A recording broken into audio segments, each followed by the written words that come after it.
আসসালামু আলাইকুম। সবাই কেমন আছেন? আশা করি সবাই অনেক ভালো আছেন। তো আল্লাহর অশেষ রহমতে আমিও খুবই ভালো আছি। তো আজকে আপনাদের সাথে খুবই মজার একটি নুডলসের ভিডিও শেয়ার করব। তো চলুন তাহলে দেখে নিই। নুডলস রান্না করার জন্য এখানে আমি পাস্তা নিয়েছি। পাস্তা নুডলস রান্না করব। মিক্স করে নুডলস আর পাস্তা একসাথে মিশিয়ে তারপর রান্না করব। তো আমি চুলায় পানি কিন্তু আগে থেকেই বসিয়ে রেখেছিলাম, গরম হয়ে গেছে। তো আমি পাস্তাগুলি দিয়ে দিয়েছি। ২ ধরনের পাস্তা দিয়েছি আর এখানে একটা বড় প্যাকেট নুডলস গুলা লম্বা নুডলস সেটা দিয়ে দিয়েছি। তো পাস্তা দিয়ে এই নুডলসটা মিক্স করে তারপর রান্না করব। এই রমজান মাসে কিন্তু ইফতারির সাথে নুডলস খেলেও কিন্তু খুবই ভালো লাগে। তো সেজন্য নুডলসও রান্না করলাম, আপনাদের সাথেও শেয়ার করেছি। দেখা যায় বাচ্চারা কিন্তু এই সবজি নুডলস খেতে চায় না। তো আমি এখানে গাজর, মটরশুঁটি, আলু দিয়ে তারপরে এই যে নুডলসটা রান্না করব। তো এইভাবে করে আমি যেভাবে রান্না করছি ঠিক সেইভাবে রান্না করে বাচ্চাদের খাওয়াবেন, তাহলে খেতে খুবই ভালো লাগবে। তো পেঁয়াজ ভেজে তারপর ২টা ডিম দিয়ে দিয়েছি। ডিমের মধ্যে সামান্য একটু লবণ দিয়ে দিব। দিয়ে ডিমটা ভালো করে ভেজে নিতে হবে। অল্প লবণ দিয়ে দিয়েছি, বেশি লবণ দেওয়ার দরকার নেই, তাহলে কাটা হয়ে যাবে। আর আমি গাজরগুলি কিন্তু একদম গ্রেটারের সাহায্যে গ্রেট করে নিয়েছি, মিহিকুচি করে নিয়েছি, যেন বাচ্চারা না বুঝে যে আমি সবজি দিয়েছি। দেখা যায় গাজরের নুডলস কিন্তু অনেক বাচ্চারা খেতে চায় না। তো সেজন্য কাঁচামরিচ কুচি দিয়ে দিয়েছি। আর নুডলসের মধ্যে একটু ঝাল হলে কিন্তু বেশি ভালো লাগে, তো একটু মরিচটা একটু বেশিই দিয়েছি।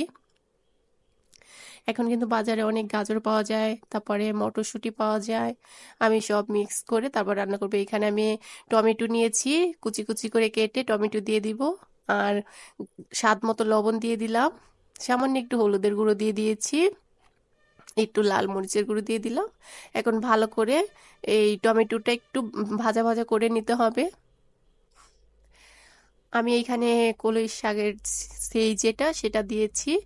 আর মটরশুঁটিও চাইলে দিতে পারেন, মটরশুঁটি একটু পটর পটর করে, তো সেজন্য আমি এইখানে ছোট সেই যেটা সেটা দিয়েছি। এটা দিয়ে কিন্তু নুডলস রান্না করলে আরো বেশি ভালো লাগে। আর গাজরটা দেখতেই পারছেন একদম গ্রেটারের সাহায্যে গ্রেট করে নিয়েছি। এটা কিন্তু আস্ত আস্ত থাকবে না, নুডলসের সাথে একদম মিশে যাবে, বুঝবেই না বাচ্চারা এইভাবে রান্না করলে। নুডলসটা খেতেও কিন্তু খুবই ভালো লাগবে। তো এইভাবে রান্না করে খেয়ে দেখবেন।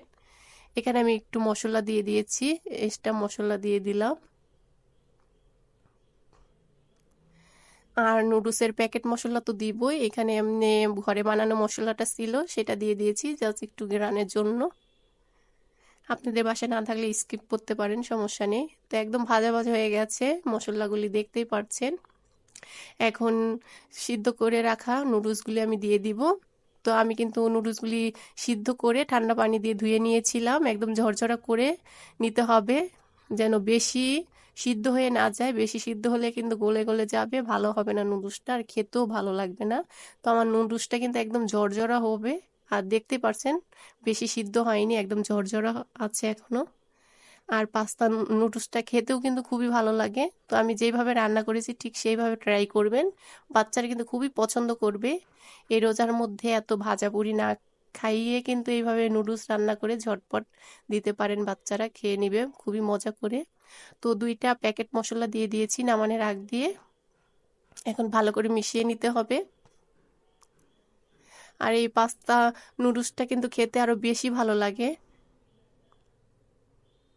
ভালো করে মিশিয়ে তারপরে নামানোর আগ দিয়ে ধনিয়া পাতা কুচি দিয়ে তারপর নামিয়ে ফেলবো। দেখুন নুডলসটা কত সুন্দর ঝরঝরা হয়েছে, আর কালারটাও কত সুন্দর হয়েছে, খেতে কিন্তু খুবই ভালো হয়েছিল। তো আমার এই ভিডিওটা কেমন লেগেছে, যদি ভালো লাগে তাহলে অবশ্যই লাইক করবেন, কমেন্ট করবেন, শেয়ার করবেন। আর আমার পেজে ফলো করে দিবেন, আর আপনাদের প্রিয় মানুষদের সাথে বেশি বেশি করে শেয়ার করবেন। সবাই ভালো থাকবেন আর আমার জন্য দোয়া করবেন। আল্লাহ হাফেজ।